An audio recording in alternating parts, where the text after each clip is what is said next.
how's life for you? What are you up to just now? Like, how's life? Life's good. It's very different to about a year and a half ago now. Mhm. But no, it's good. I'm in full time work, doing finance, working in family business.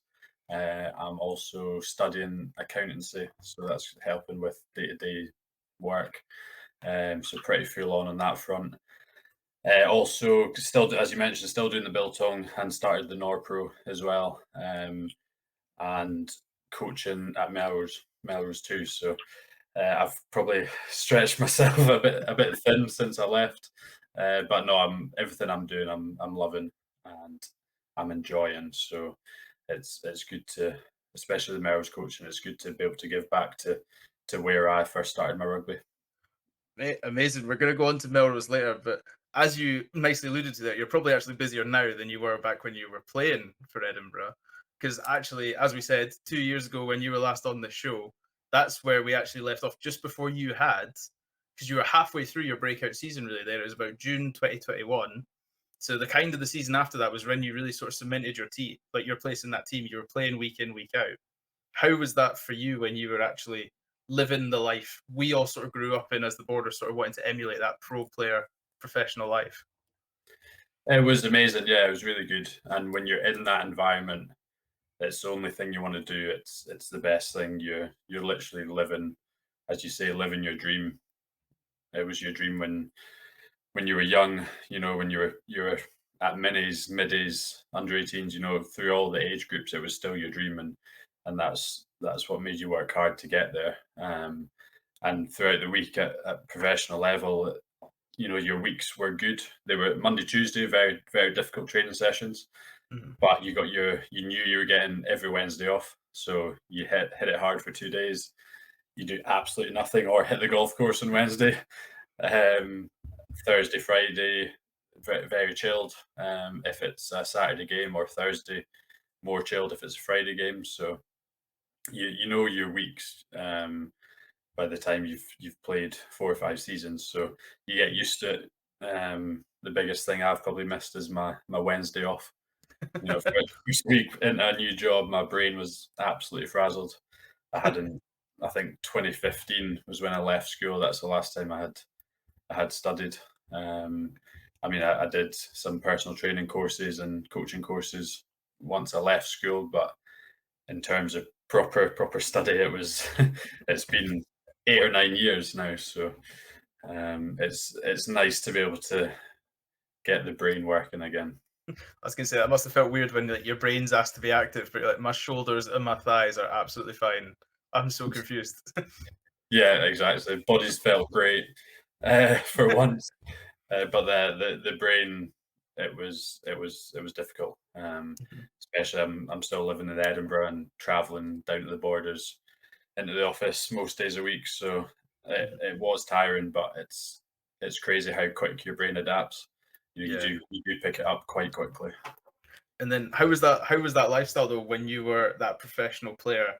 And you said that yourself, you're having the Wednesday off, but your life is it seems so regimented there. Once you are that professional player and you have this expectation, because what I imagine is like a great example is the NFL draft that's just took place, and everybody says, "Oh, you've got into the draft and you've been picked." What you don't understand is you're now having to prove that every single day because you're one of these. Like a professional rugby player is such a finite job. Like we just spoke about there about Monday to Fridays. There's not that many professional rugby player jobs.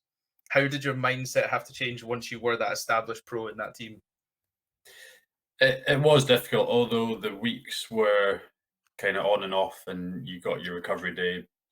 It was, yes, it was physically demanding the Monday and Tuesday, but as you touched on there, it's probably more mentally draining because you have to prove yourself every week. You've got to fight for that position, for your jersey, for the Friday night game or the Saturday game.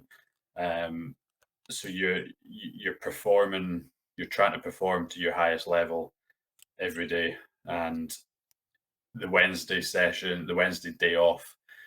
Yeah, you're golfing, but again, it's helping for Thursday, Friday, and then the game. It is constant, and it's when you're playing rugby, it's never it's never away from your mind. You know, you've always got to think about it, and when you're at home, you've got to look at your opposition or review your training sessions and what you can do better, what you did well.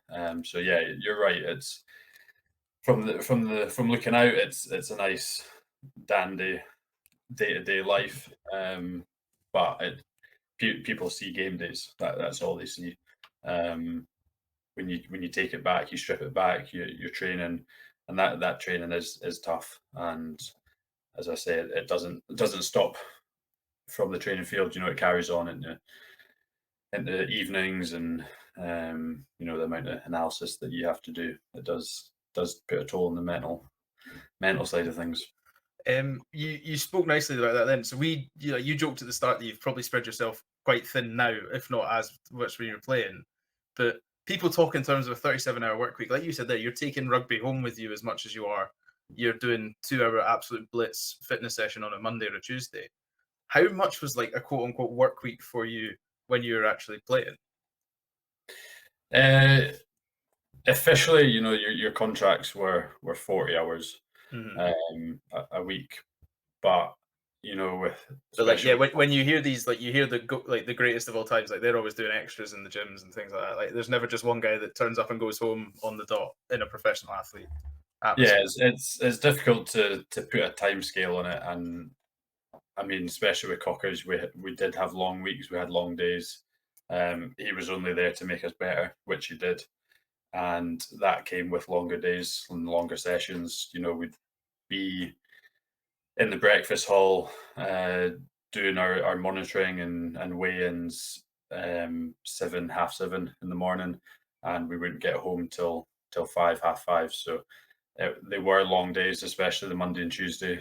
Those were filled with, you know, your, as I say, your monitoring, your breakfast, your gym, your prep to wins, your units training session, your team session, your team meetings, your unit meetings, all the analysis sessions, and it it is a long day, Mhm. especially back to back. You know, you're home, you have your breakfast, and you're pretty much sorry, you're home, you have your dinner, and you're pretty much into your bed up at 6 half 6 the next day, and that's where it comes to Wednesday, and you're like, oh my god, like,